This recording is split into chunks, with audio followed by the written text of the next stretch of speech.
Good morning to our listeners and viewers of the Real Stuff podcast. Today is Friday, but we have a special guest, Dr. Anita Caprice and Associates, to discuss the divine feminine, my relationship with God. And so I'll just ask Dr. Anita to please introduce her associates. Yes, and they could just say a little bit about themselves. Okay, I sure will. In my mistake, I see that Tanya Mattox is trying to join in. There was another young lady who said she was unable to make, for the 12 o'clock hour working during the day. But Tanya Mattox is on her way in. So we have, good morning, everybody. Good afternoon, good evening, wherever you are. We have, there she is, Tanya. We have Josephine. We have Josephine Roach. We have Vicky Shaw, and we have Tanya F. Mattox. And they are the contributing authors to The Divine Feminine, My Relationship with God. These are 3 of the 14 inspired writers, which are global. Wow. So I'll just ask the ladies to just introduce themselves, talk a little bit about themselves before we get into it. Okay, briefly, I can tell you my name is Vicky P. Shaw. I'm a retired registered nurse, now working as a marketer and recruiter for a cleaning company. My story is one of being a nurse for years. I was given 3 months to live in 2009 and still here. I also was diagnosed with neck cancer in 2019. So I wanted to share my story and talk about health issues and addiction.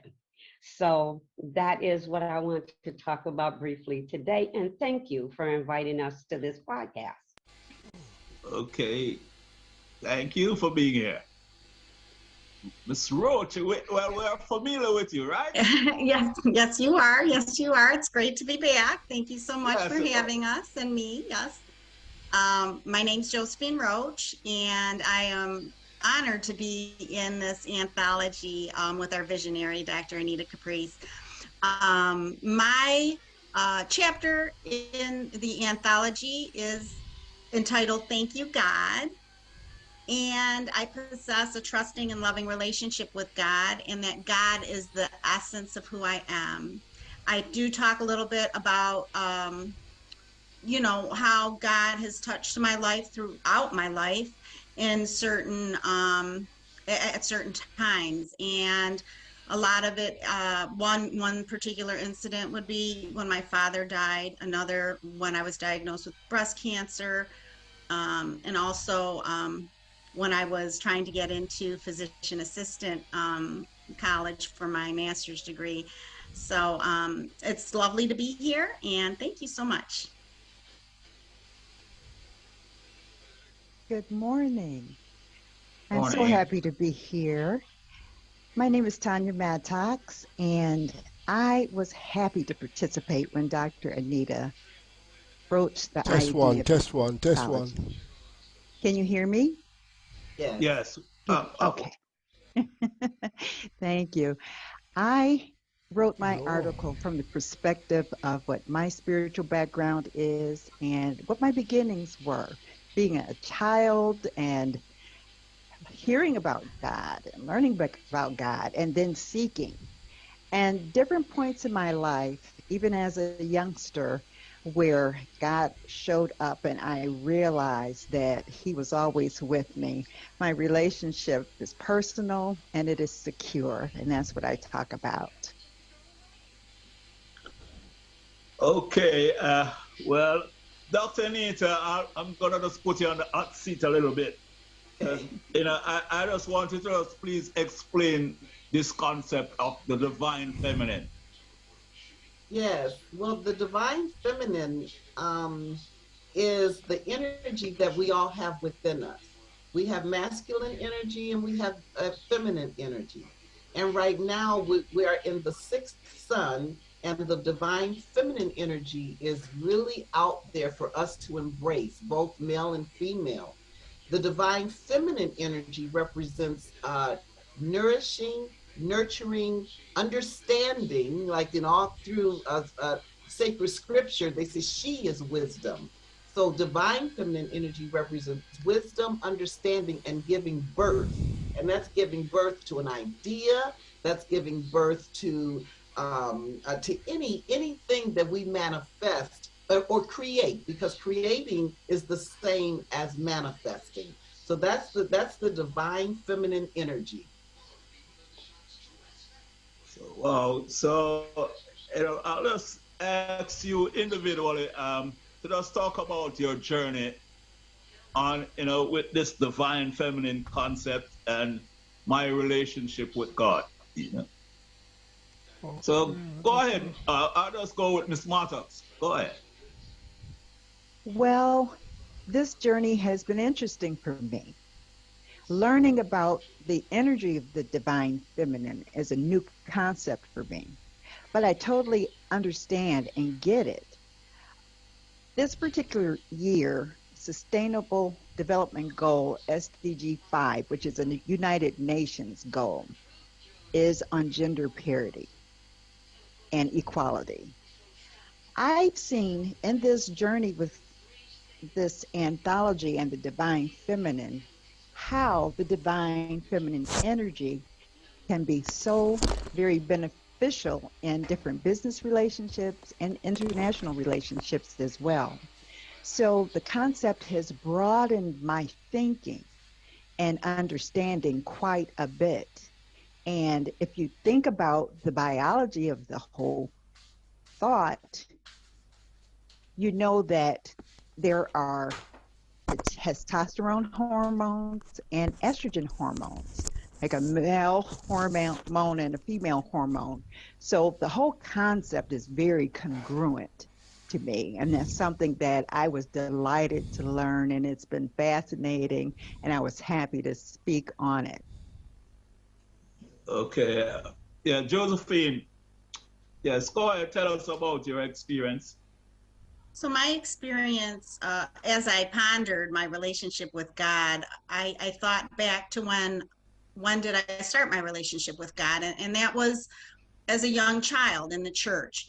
And, I always referred to him as he. But as I started searching and thinking about what I was going to write about, I realized that, God is everyone, every gender, and every race, nationality. So that really opened my eyes after I just started pondering it. Yes, I refer to him as he, but he's everyone. So I really was very enlightened by finding that out and realizing that.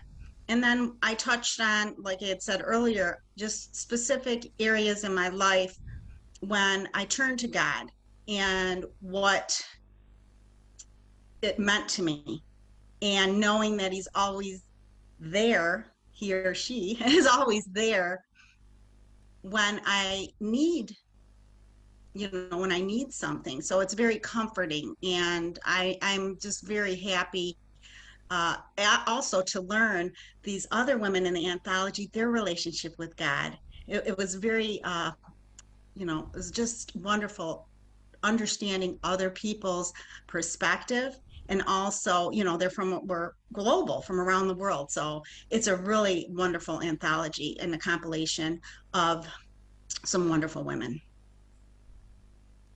Okay, the lady to Dr. Anita's right. Sorry and forgive me for not retaining your name right away, but can you go ahead, please? Yeah. And just give me your name again, please. Yes, I will. My name is Vicky Shaw. Oh, Vicky. Okay. Yes, thank you. My journey with this anthology has been a challenge and a renewal. I came from a background where I was raised in the inner city and being a Catholic school girl. And when we went to school, we didn't have Bible studies. We learned from regular textbooks, and Mass was spoken in Latin until the 1960s. So when we got out in the world, I had different challenges that hit me suddenly, like a death sentence.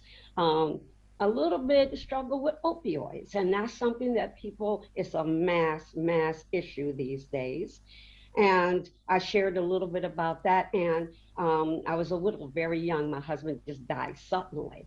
And I sat down one night and I said, okay, God, we were taught never to question God. Your relationship with God is secure.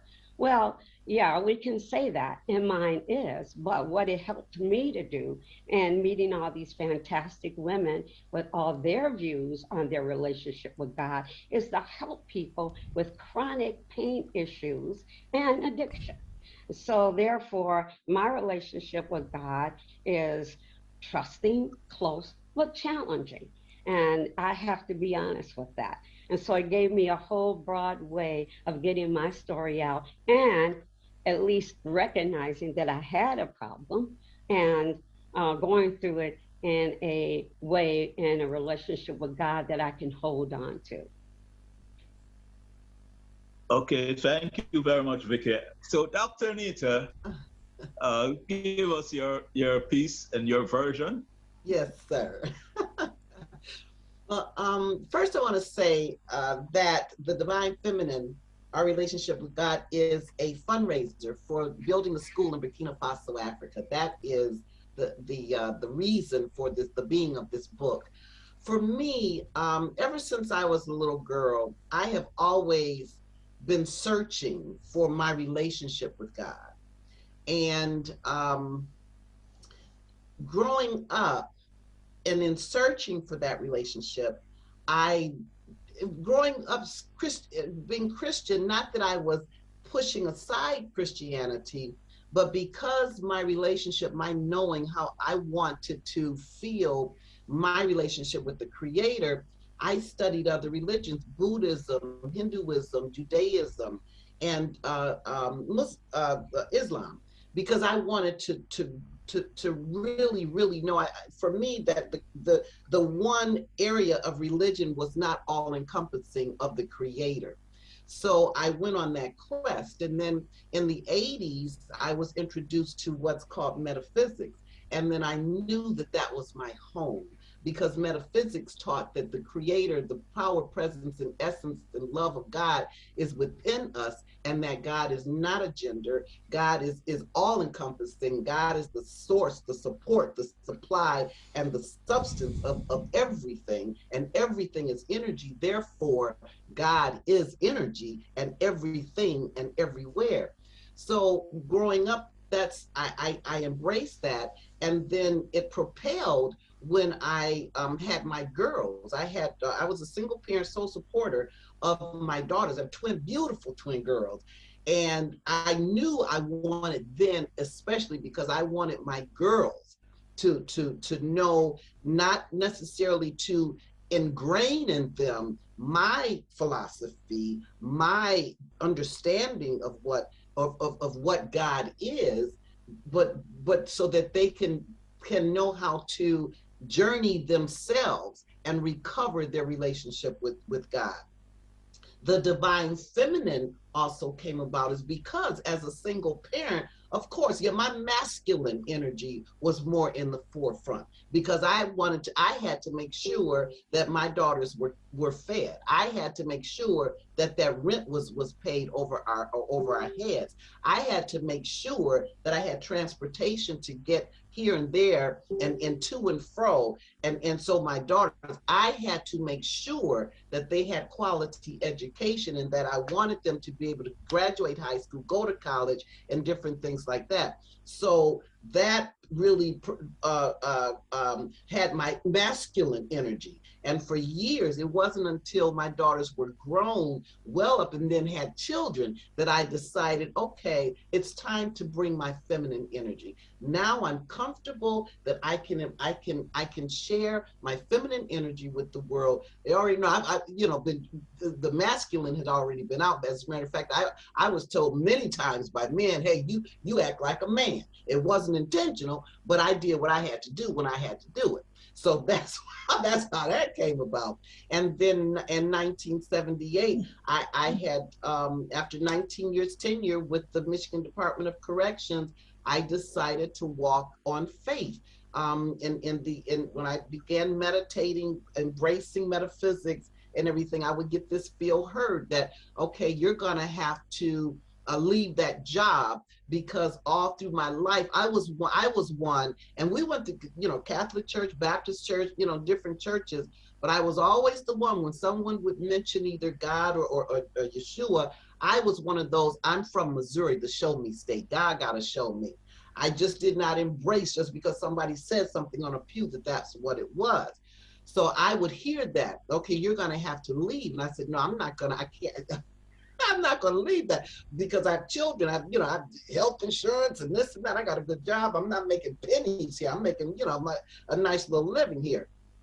So I waited, but it got to that point where I would hear, no, you said I got to show you, and because we hear it in our own voice, you said I got to show you, so you're gonna have to walk out on faith. So in 1998, March of 1998, I did. I left 19 years tenure with the Michigan Department of Corrections, and that's when my relationship with the becoming began to become, when I left that job of 19 years, because that's when my faith really had to be, because I did not have a husband, I did not have a boyfriend, I did not have a job now to get that every 2-week paycheck. So now it was the it. So I had to learn that, okay, it ain't about, let me move me over the side and just concentrate on, keep my eye on the tiger. And that is God, the creator, because that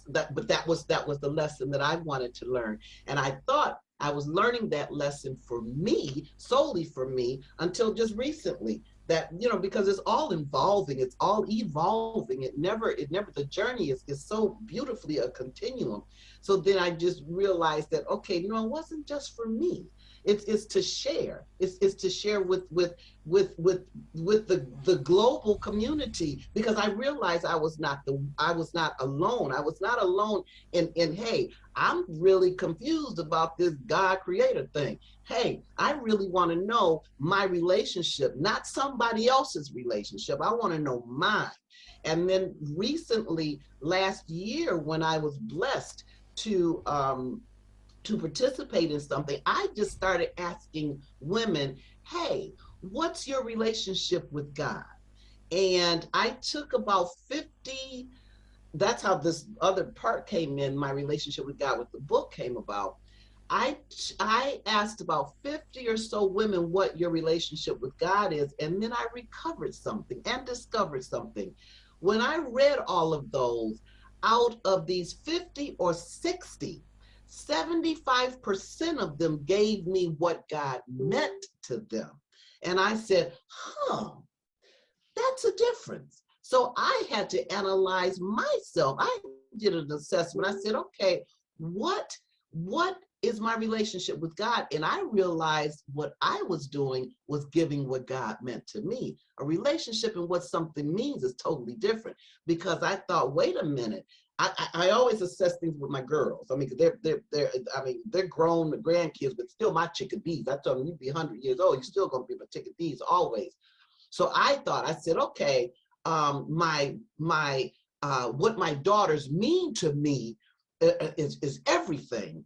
My relationship with them is loving. I said, oh, there's a difference. There's a difference. And then I started asking, I said, what is my relationship? Because God to me means everything, absolutely everything. I make no bones about it. Everything to me, every single thing to me, my source, my support, my supply, my substance, everything. So I started saying, okay, what is my relationship with God?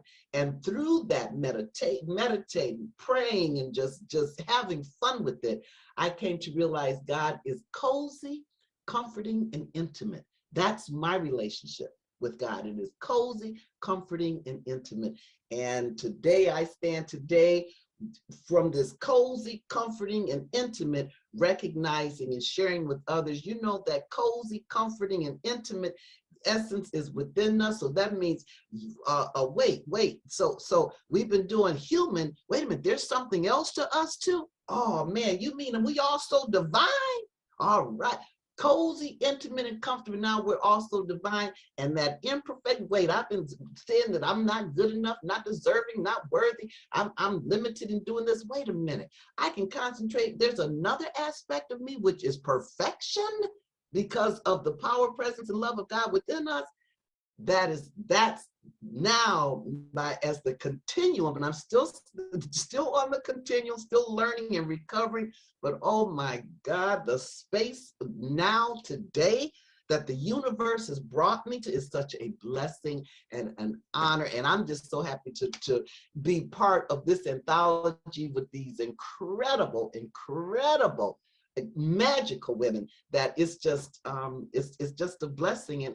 And I'll just stop there because I can go on and on. Talking about God the Creator is my favorite subject, aside from my babies, my daughters, my family. So, okay, Josephine, I just like to ask this quick question though. How does an individual deals with the divine feminine when they're not spiritually attuned? Oh, that's a good question. How does the individual deal with the divine feminine when they're not attuned? I'm going to have to think about this one. I think by sharing your ideas, your spirituality, and how it's affected your life, that may bring and shed light onto other people's lives. And I'll give you an example. I have a very dear friend of mine who's having a lot of health issues. And she was questioning, why is this happening to me? Why is God doing this to me? Well, did I do something wrong? And I said, well, God didn't do anything to you. And no, you're not doing anything wrong. And I said, we need to, pray on it. Let's pray together. She had a sense of spirituality. And I said, there is something higher that, that is above us that, we can turn to. And that should give us the comfort that we need, the direction that we need, and, and the relationship that we need. And, she was okay with praying together and knowing that others are praying for her every time I tell her. And I think by just sharing our own, how God has entered our lives. I mean, I'm a breast cancer survivor, as many of you know here. And, I prayed daily and I journaled daily, and God got me through it. When I could not walk, he carried me. On the days I lost hope, he was there and he listened to me. So, I think by sharing your story with others, that they may gain a sense of spirituality about the divine feminine. So Tanya, just tell me, how do you, relate with other and interact with other divine feminine in your community or in your surroundings? Oh, that's a wonderful question. I love interacting with other divine feminine. I won't say possessors because we all possess it, but those who are in tune. Because that particular energy is nurturing and it bears a more collaborative and negotiating perspective, it makes relationships a lot easier. I understand that they mean me no harm. I hope I'm understood that I don't mean them any harm. We are able to work together in a collaborative fashion in order to reach whatever goal we're seeking and whatever we're doing. It makes me listen a little differently. It pulls down barriers and defenses. And that's what I have really enjoyed about learning about the divine feminine energy. Nothing's by happenstance, And again, just like you have a male and female hormone in your body, every individual does. It's the same with the divine feminine energy. So whether it's a male that I'm interacting with, I know he possesses that same energy. He may not identify it as female energy or feminine, not female, but feminine energy. But I think it's open to a conversation, even if there's a question, because energy is energy and it gives something else beside a gender. Wow. So Vicky, tell me something. How is, how would you relate to in your personal relationship with someone who doesn't have this divine feminine attribute? How do you really, relate to them? Because, for example, you know that men are not that altruistic, not that compassionate because of their socially conditioned minds and how they have been, grown up in the society, a patriarchal system. So how do you, like in your personal relationship? If Thank I'm you. not being personal, really. That is a good point, because in my story, I briefly mentioned that I grew up with atheists. I grew up with people who did not have the same spiritual energy. They don't see feminine, the definition of feminine, as being a part of manhood. Okay, and when you grow up on the south side of Chicago, like I did, there was a lot of gang members.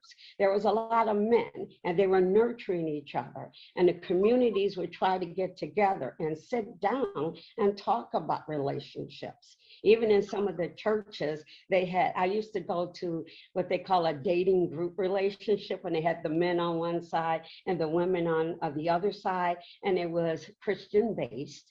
And we would have discussions about the role of a female, the role of a male, and how does it affect a relationship with God.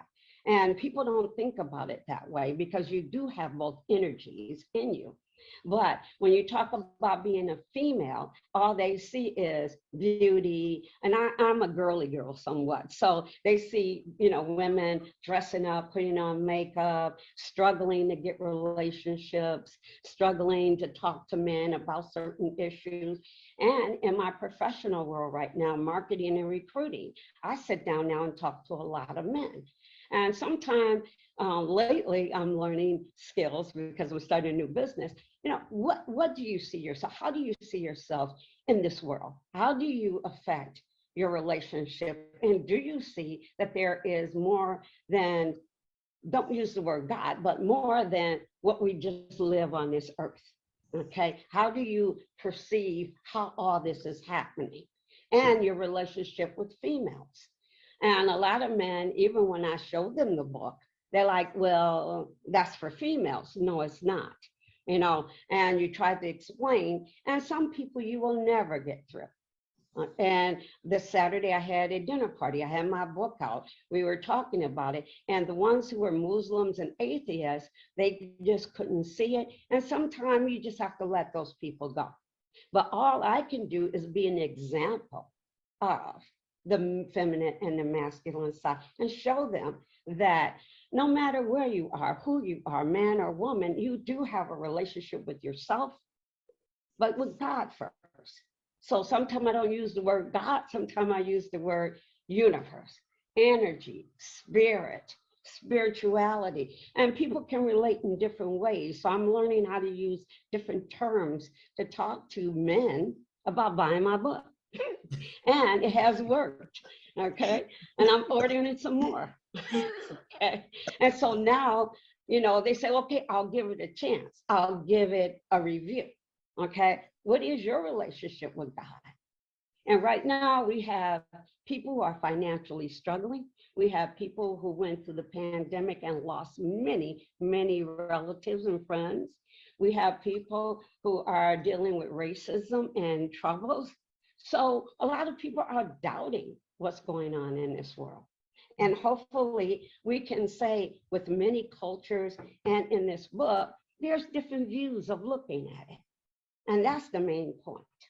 Okay, I'm not going to force you to believe what I believe in, because my relationship with God is close, trusting, but I also use the word challenging. Because each day you wake up, you have to understand that you have to think something. I thank God every day. Thank you, God. Thank you, universe. Thank you, birds. Thank you, Mom. Thank you, Anita, everybody, because you have to be grateful. If you are grateful for something, it shouldn't matter if I'm male or female. And I will end right there. Thank you. Yes. So, Dr. Anita, my big question, though, is this.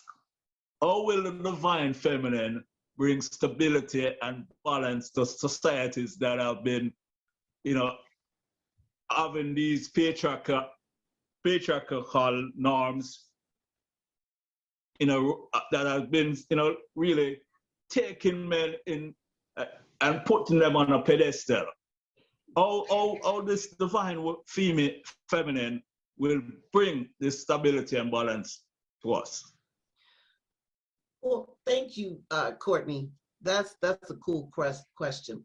One, I don't think one energy of the energy, well, there's one energy, one love, but I do not think the divine energy in and of itself, within the universe, there must be balance. So just like with gender equality, with the United Nations, this is a big thing now. The group that we're all in, 1G, 100 Oneness and Wisdom, the founder, our beautiful sister, Dr. Harbina Aurora Ride, her main thing with Group 100 is gender equality. She is traveling all over the world to meet with officials and dignitaries and luminaries and governmental agent personnel and the United Nations to bridge the gap on gender equality. Now, even her essence, at first it was all ladies league, just all women, and she recognized that, wait, there's an imbalance here. It cannot be all one thing to create a unified essence of something. So we've got to pull in that masculine energy. To do it just on one, like the feminine energy, it will not happen, because that's not the balance. That's not the balance, the order of things. As far as including or bringing that feminine energy, because feminine energy is merely like nourishing and nurturing. When a man comes and bring me flowers, he's being nourishing, he's being nurturing. That's still, that we don't have to know that we have feminine energy. That to not know does not mean it's absent. That just means we're unaware. I call it sleeping, but it's still going to exist. It exists just like the male energy.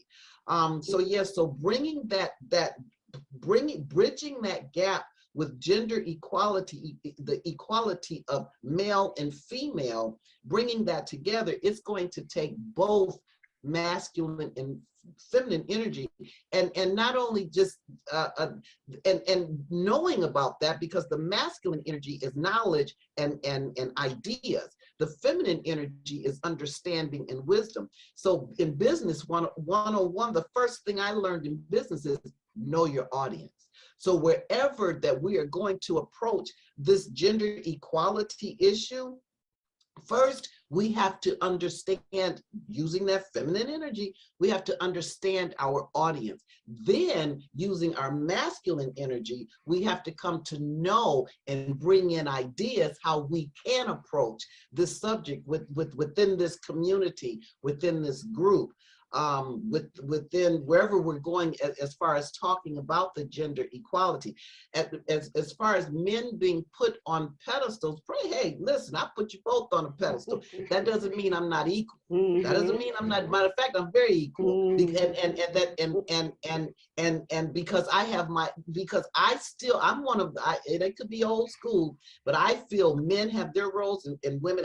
I enjoy being the role of taking care of, being the nurturer, of being the nourisher. I have no issue with if I'm in a loving, intimate relationship to massage my man's feet, or something or to do something like that, you know, to be to bring on my femininity. I have no issues with that. I don't feel that to be gender equality means that a gender, which that word didn't come up till 1955.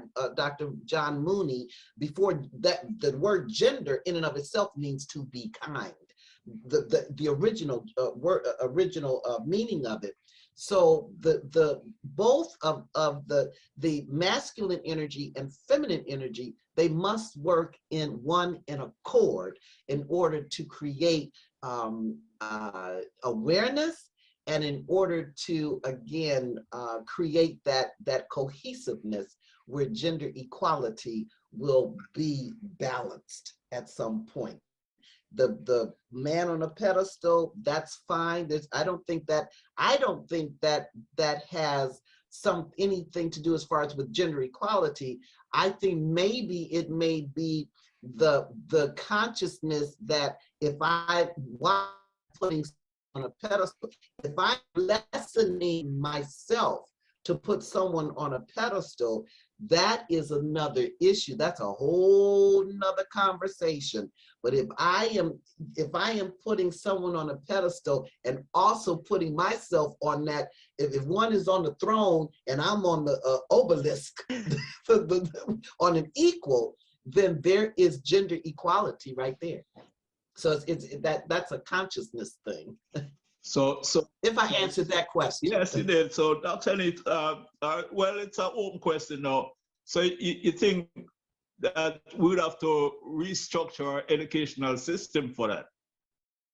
Because, you know, most people are not at that level of consciousness or mindfulness or awareness. So, you know, there must be something that we have to do within that educational system to do that. Do you agree? I believe there has to be something within that system. I also believe, though, Courtney, I believe that more people are into the gender equality that we believe. There are so many movements that all across the world. You have women in India.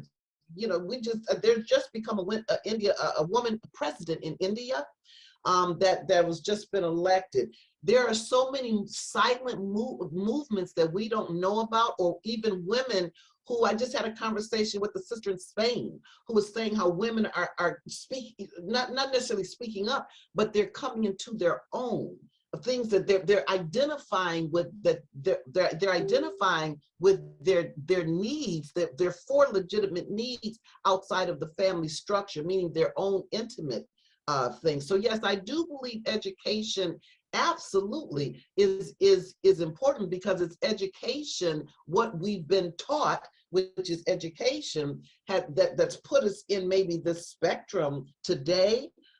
However, I do have to say that this movement is bigger, and there are more people, women, men involved than that's being portrayed on the news, the media, or whatever. It's larger. It's larger than what the naked eye sees. So Tanya, so what do you think about this? You know, that it would be like sort of lower the man's self-esteem and his pride. I think that's where the beauty of the divine feminine can really have an impact. Having that awareness of understanding, that will be a driver of communication. Communication of the whole idea would be really imperative. Communicating with the man or with the male that they are not being disrespected, that they are seen and heard, but also being able to assert yourself and show your intelligence, but with kindness, so that it's accepted.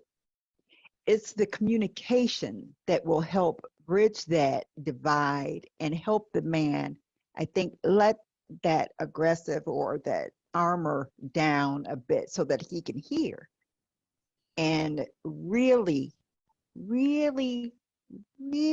hear and attend, as they call it. Lean in to hear what's being communicated.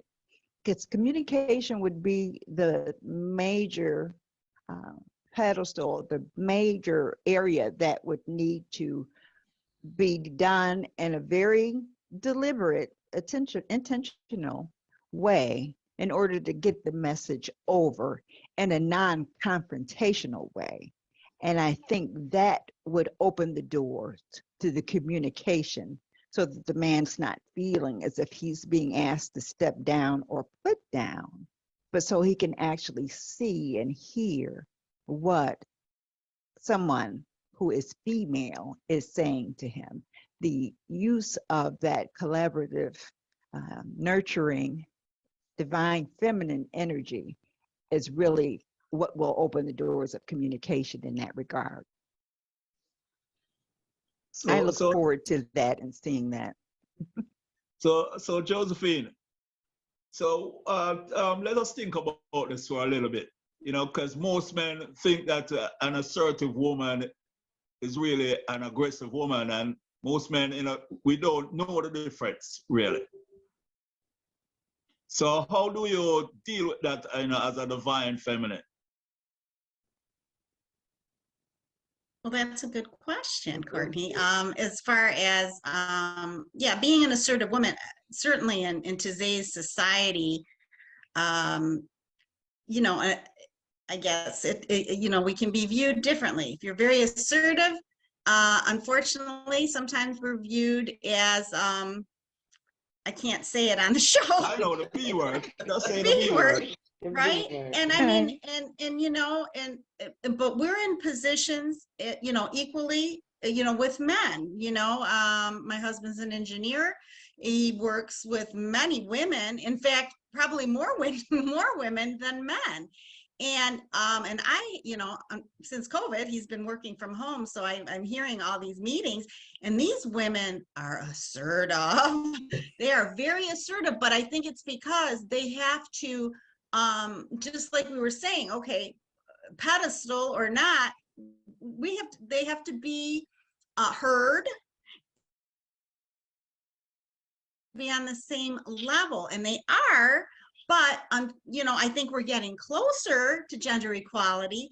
But I think being in these roles as women, certainly the assertiveness, I understand, may take that feminine edge or, you know, quality off.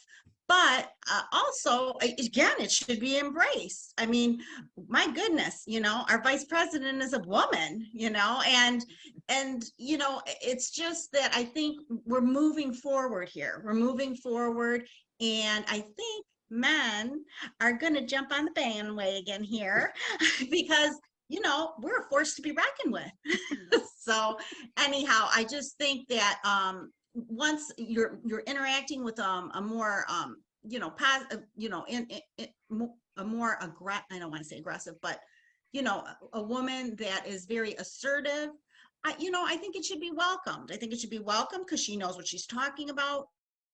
And you know, and I think that men eventually, I think, and they are, I'm not saying, you know, being equal, I think is going to be the wave, you know, of where we're going here in the future. And I think it'd be a beautiful thing. I really think it'd be a beautiful thing.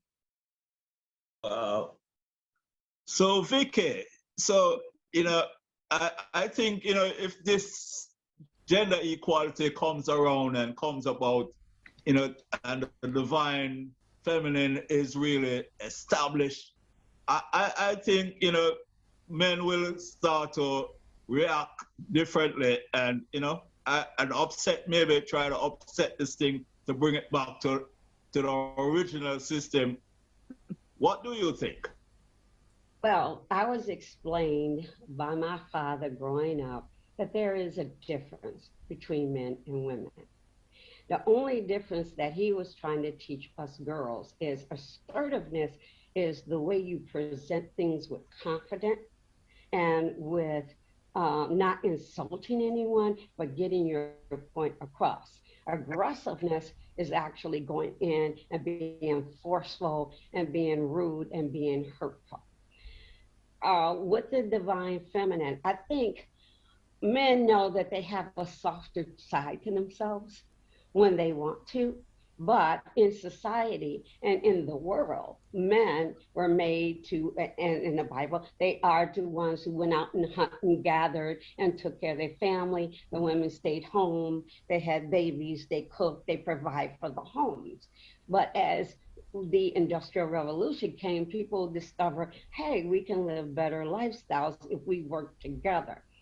So my dad was always a male chauvinist, okay, no matter what. And so I grew up with these dominant men who really said that women should stay in their place. And what I'm trying to do now with the next generations, which is my brothers and nieces, and when I gave them the book, they said, what's so feminine about me? Okay. And I said, well, you open up the door for ladies. Okay. When they get upset, you listen to them. You bring them flowers, as you know, the ladies have said. I think, you know, with today's world, we are trying to bind it with all these secret organizations, but yet there's still this thing that I think women and men have to really work on to understand. And dialogue, as Tanya said, communication, but sometimes communication is not heard. For instance, there's a church in Detroit, and women have been trying to get to be pastors. But men said, no, this is not accepted. This is not your role. Okay. So at the same time, they now have discussion groups in this church, and they bring women and men together to talk about what value women can bring and what value men can bring together to have a peaceful relationship. That will be a continual thing. What we can't do is stop talking about it. What we cannot do is stop introducing the topic.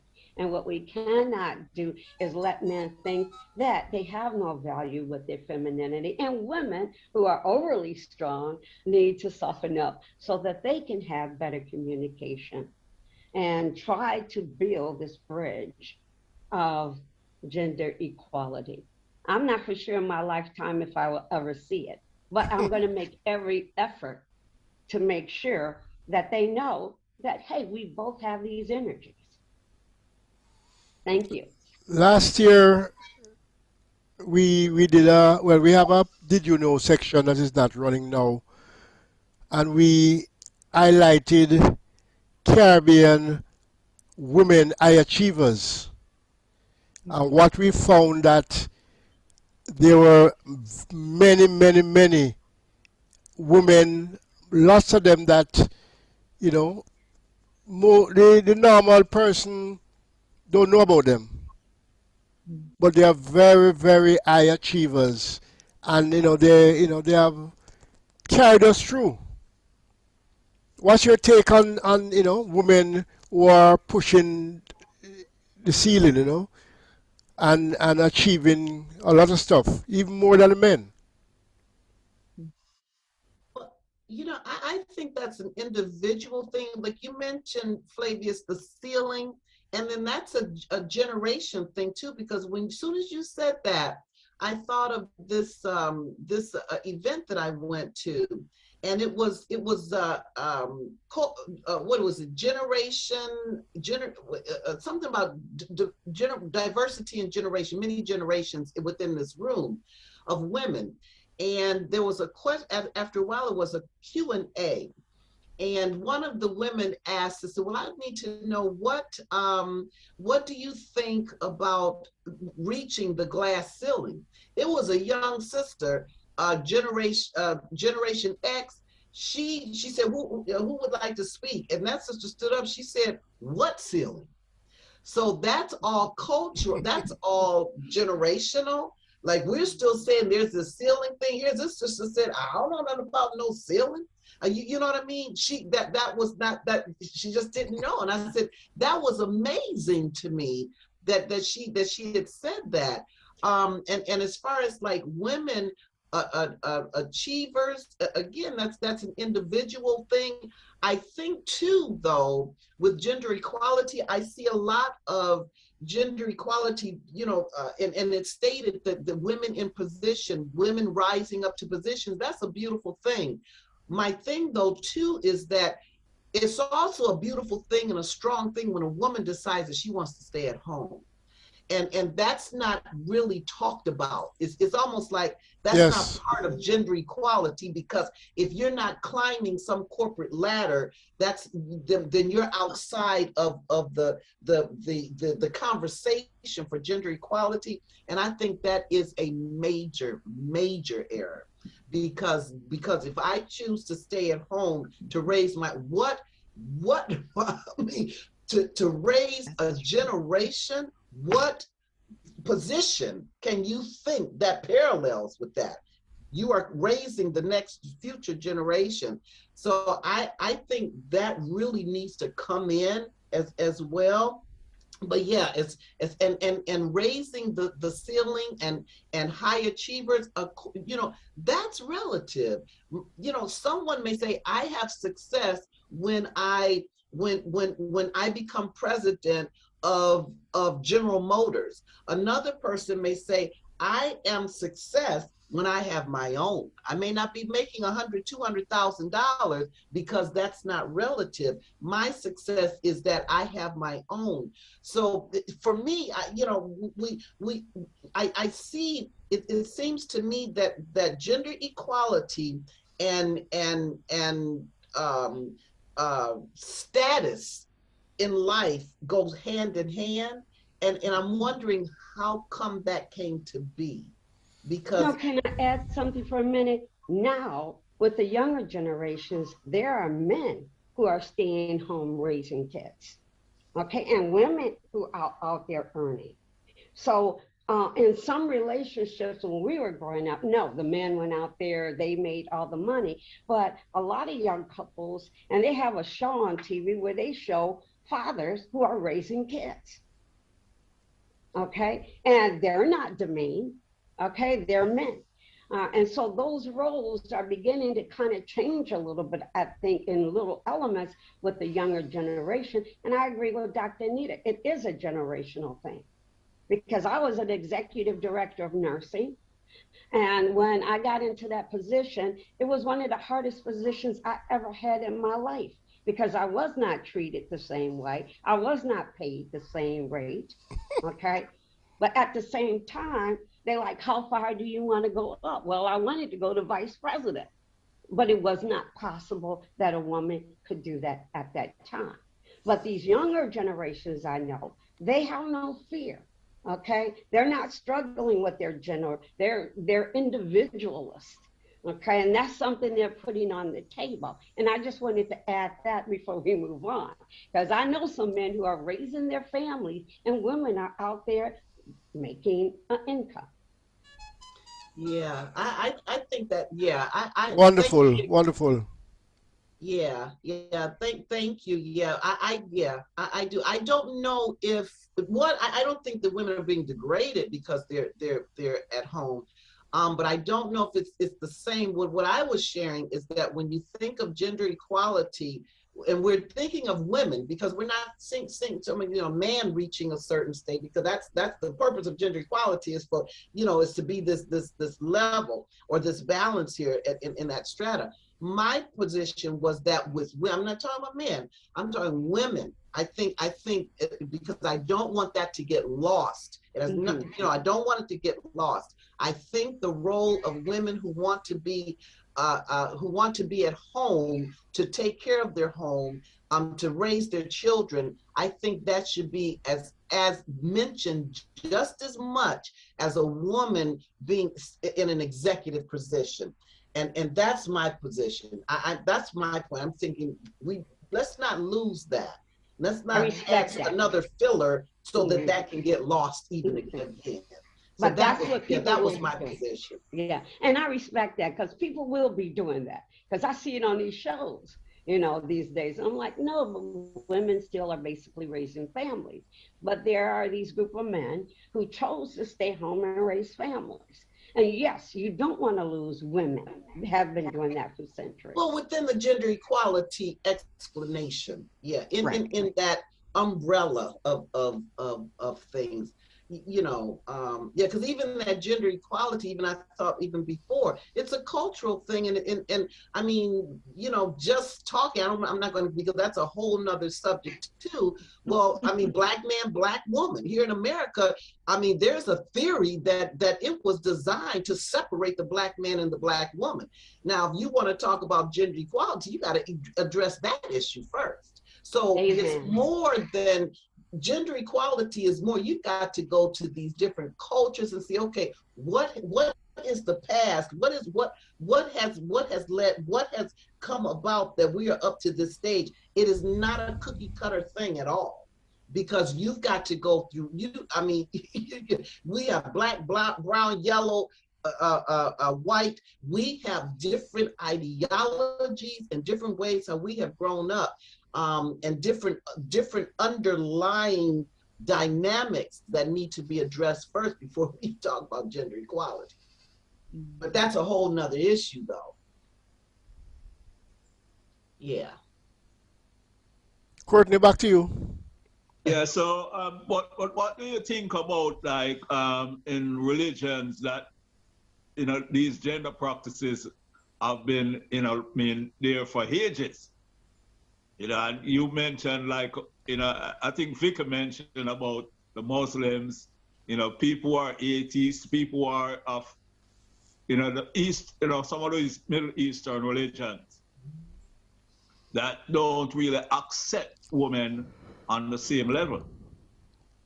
That's where the education, Courtny, that's where the whole restructuring of you know, of that's concerned, you know, educating new ways. You know, I just learned that I didn't know Mary Magdalene, you know, the prostitute in the Bible.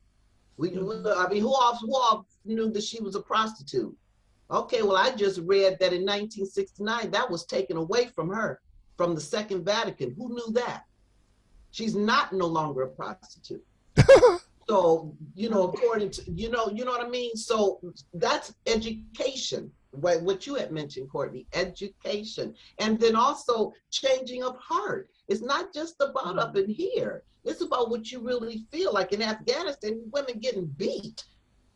You know, in Kenya or Maasai, in the Maasai in Africa, I don't know, like in Jamaica, the women being, yeah, and even here in America, the women being domestically abused and all of this.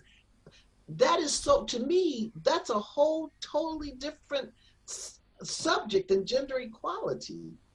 That so surpasses what gender equality with the definition. That's what I meant. Like when I hear about gender equality, I always hear about jobs and status. Yeah. Now you were talking about the Muslim men. Can you repeat that question again? No, because, all right, you know that in the Muslim religion, you know, women are seen as inferior. And in that kind of culture, because, you know, the woman have to be subservient to the men. You know, women are not allowed to, like, go to school and get an education. I no way, you know, that society has been set up for women to participate and have an equal standing. So, you know, what do we do in a case like that? Because this has been culturally embedded, you know, everything spiritually embedded according to their religion. Because, men in those regions don't look at a woman as their equal. Well, definitely not. No, I went to the temple where my cousin's Muslim, and they have men sitting on one side, women sitting on the other side. Okay, there are certain things women can't do. There are certain things, even when they came to the house this past Saturday, she could not wear pants. All right, and what the men were saying is, don't be influenced by these mainstream women. Okay, because it doesn't work in their relationship. That is very difficult to navigate through. Okay, because these are cultures that have been set up for years in time. Okay, and the more we educate them that we're not overly aggressive, we're not overly assertive, we're just trying to find a place where we're providing for our families. And there's a lot of women who don't have men in the home. Okay, so therefore, somebody has to be a provider. And it's a very tough conversation with them. They wouldn't even buy my book. They're like, absolutely not. Okay, so those things I'm learning, I'm discovering through these beautiful ladies too, and the different views. On there are some people that it will take a longer time, and especially those cultures who are set up with these roles, where you play a role in their family. And our family, the other women here, were upset. Girl, don't let them do this to you. And I'm like, stop right now. You don't want to interfere. But there's a way that you can talk about it because they want to dress up. They want to put on makeup. They want to wear little pants, but they're not allowed to. And then you don't want to cause any distasteful or bad relationship with these people, but at the same time I did want to introduce them to another view, and if nothing else, it's just another view. And not only that, it's also practicing the Christian religion, because I had to take a pastor to task about something that he mentioned about women not supposed to be preaching in the church, and women not supposed to be doing this. And I said, hold on, but there's a scripture that says that Deborah, a prophetess, was a judge in Israel, and she was a woman, taken out of the book of Samuel, and she's married, and there were men there. Why did God do that? You see, and I was showing him the concept that God don't see us as male and as man and woman. He's seeing us as spirits. Absolutely. That's why that was allowed. So who dare us now to ask a spirit not to speak into the church? Whether it's being contained by a male or by a man or a woman. Because we are not seen this way, because if God is a spirit, then, we all acknowledge that. And he made us in his image and likeness. Then we are all spirits with human bodies, and maybe come with various genders accordingly. So this is my whole concept of looking at it that way. And I'm so happy that you even bring forth this whole conversation about divine feminine, because you see, some men look at being kind or being compassionate as a weakness. Right. Because we were all socially conditioned to be macho. We grew up in this chauvinistic society that you have to prove yourself to be a man and all of that. Right, absolutely. And so it scares some men to really show their softer side. Absolutely. So that's why I know that what you're talking about or what you're really engaged in is really a difficult task. Yes. True. That reminds me, in my home, if you don't mind me sharing, I have 4 children, my husband and I, and we raised them equally. I taught the boys to cook. My youngest, he may have been a toddler where he threw a potato in the microwave because he was hungry. So he is cooking. I wanted my boys to know how to cook so they would not be dependent on a particular relationship with a female just because they wanted a good meal. My husband taught our daughters how to build and repair computers. He's taught them different skills that they would need as they matured and grew. So we raised them equally. And I'm happy to say that my oldest son will clean a bathroom and wash dishes. So will the youngest. And my older daughter, my daughters will also do what they need to do to go to will see about the car or figure out the computer. Especially my oldest daughter, she's worked on her own laptop several times. And then learning how to use those skills in that education collaboratively in their relationships as well. Um, Gender equality and just using and just knowing yourself and just the power in knowing who you are and what you bring to the table. And thank you, my sister Vicky, for pointing out definitely there is a difference between aggressive and assertive. And assertive, thank you, Josephine, is knowing who you are and knowing what you want and being able to communicate that.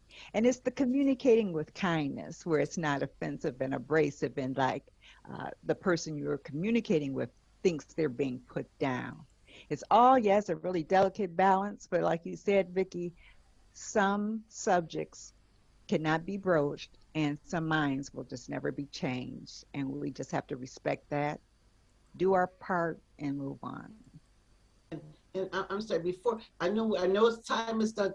Thank you. I know it's 107, but I have to say that I give props to the reason why it's called the Divine Feminine is because a sister friend of mine, Maria Santiago Valentin, she was on her way to take me to the airport in New Jersey to come home, and she just said, "Hey, Anita, you need to do an anthology fundraiser, call it the Divine Feminine." So I have to give her props that the Divine Feminine name was because of our beautiful sister Maria Santiago Valentin. So I just I had to put that out there. And Courtney, if we may, if each one of the sisters can give their email or how people can acquire the book through them, that would be great, because I see it's 108. So, okay. All right. So I just want to thank you all for coming.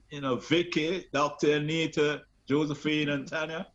And, I'll just ask Dr. Anita to just summarize for us before we get out here. Okay. Yes, Well, Dr. Nita, yes, you please give out the information for the book. okay. So the Divine Feminine I'll give the Divine Feminine may be acquired by www.anitacaprice.org. You can get the book that way, order it that way, and each of the sisters on this panel also has an email address where someone may also acquire the book through them. But I just want to say, I want to thank you both, Flavius and Courtney. Bless your heart. This is really, really cool. And Courtney, those questions were just, Lord have mercy, almost got to ask your headache because they're so deep. So bless your heart for that. But I just want to say thank you. I mean, I love you both, and God bless you for having us on this show as guest appearances. So I love you. Yes, Thank thank you you. so much. Yeah, Vicky Yes, put hers in there. Maybe you guys can put your thing in there. thank you, Yes, Shirley. yes, please. I truly appreciate Along with the that. name of the book. Okay, yes, the Divine Feminine, my relationship with God. Okay, okay, we have that. Yeah, Fundraiser. we Yes, already have that. Yes. it's a fundraiser to build the school for the children in Burkina Faso, West Africa. And Tanya, you put, yours.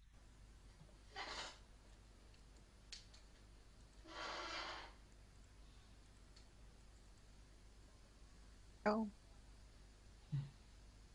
there we go. Cool.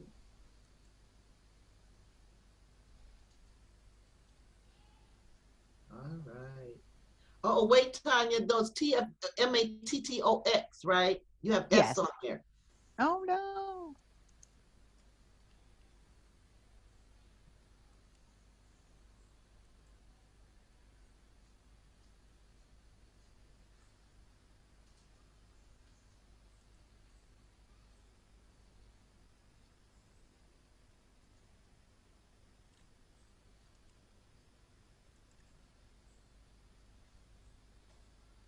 Thank you for your patience.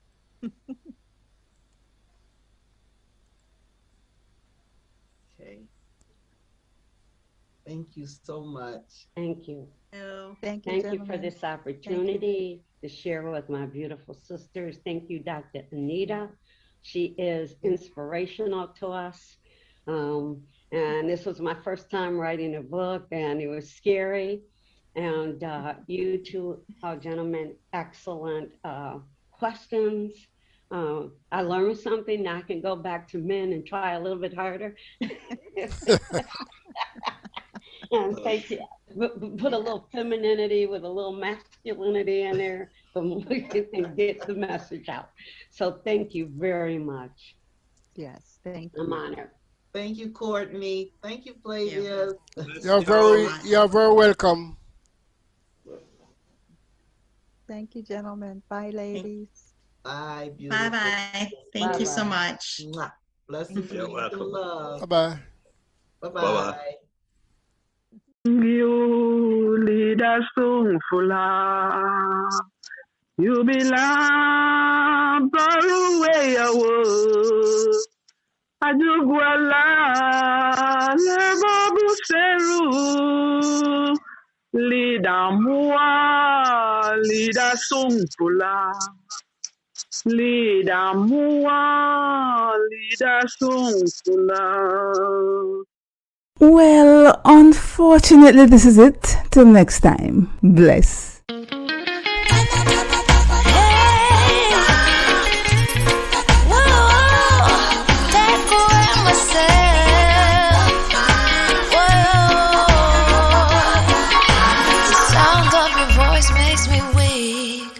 All you gotta do is just speak.